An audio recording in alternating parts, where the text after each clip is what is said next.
Hello and welcome to the Fantasy Sanctuary. Today, I'm doing something a little bit different. We are partnered with a fantastic new DFS app.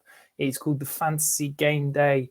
It is exclusive to UK players. It's a little bit different to your normal daily fantasy. It's structured around the way that you can create superstar lineups.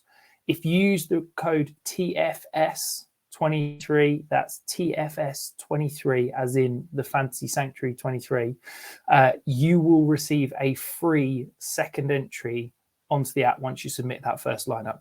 Today, I'm going to run you through some key plays, and we're going to hopefully help you win some money. But if you're entering a lineup, make sure you are also gambling aware.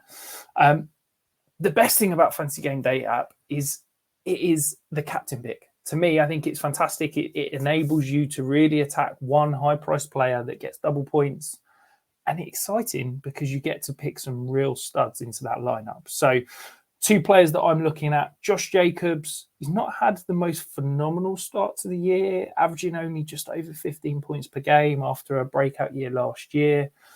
Not the most exciting matchup with a 41 over/under, but for that reason, I think he's going to be quite lowly owned, particularly in the captain slot at £4,800. Really, really good value. And I really think that the Pats are going to sit back. They're going to try to shut down Jacoby Myers for the revenge game, but I also think Devontae Adams is going to draw a lot of focus. So I think that we could see some lighter boxes, and I think that Josh Jacobs could potentially have a bit of a phenomenal week. But my favourite captain pick, Kupp. He's back. Tom talked about it on the Thursday show. He is never going to be this cheap again. He's 5,800 on Fantasy Gameday. It's probably the only time he's ever going to be below 6,000. I think a lot of people are going to be selecting Jamar Chase in the captain spot after what was a phenomenal week last week.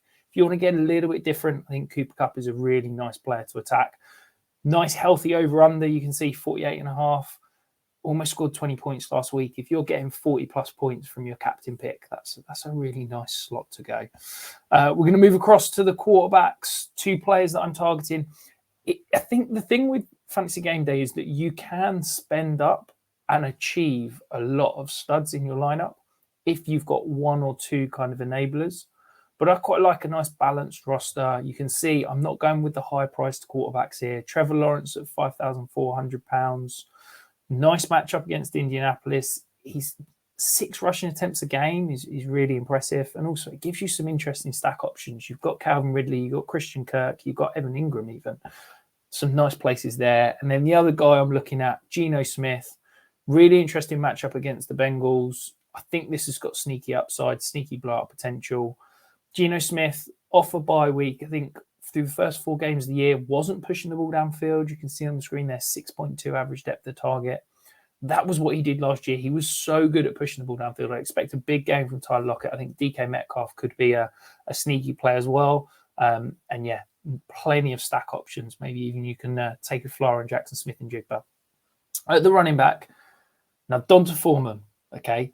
If Roshan Johnson is ruled out because of the concussion, which is what I'm kind of expecting to happen. You know, we've seen no player has basically made it back the next week after a concussion.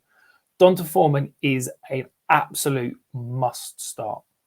We normally talk looking at sort of 3 times value in terms of point production is a good return.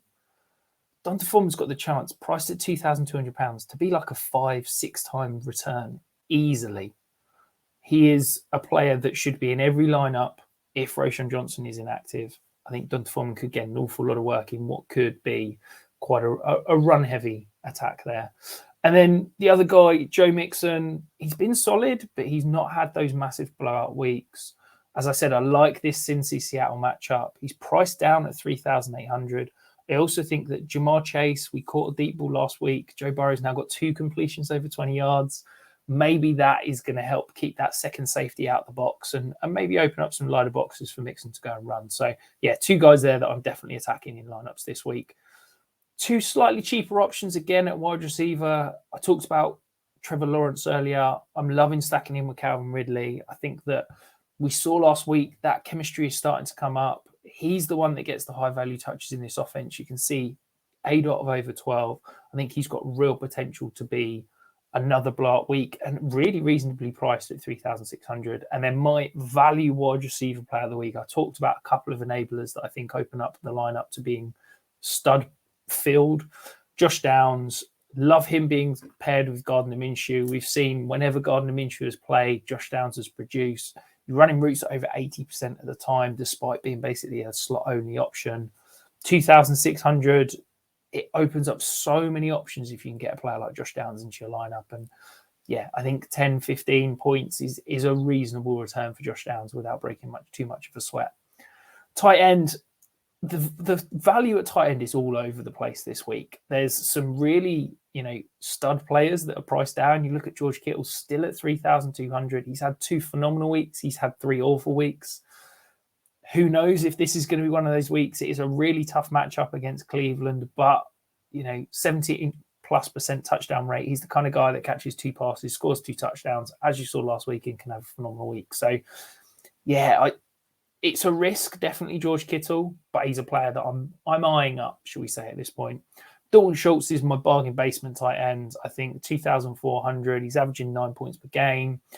He's averaging 3 times that value, and I think that he's never going to be a sexy option. But if you're just looking for 10 points, plug and play, it frees you up some costs to go and attack some slightly higher priced options elsewhere. And you can build that stud lineup with a couple of those enablers that I keep talking about. Well, hopefully, there's some plays there. Get your mind racing. See if you can come up with some interesting lineups.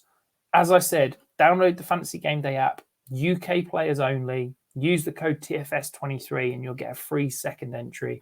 And as always, if you're playing DFS, make sure you're gambling aware. We'll be back next week. But if there's players that you think I've missed, let me know in the comments below.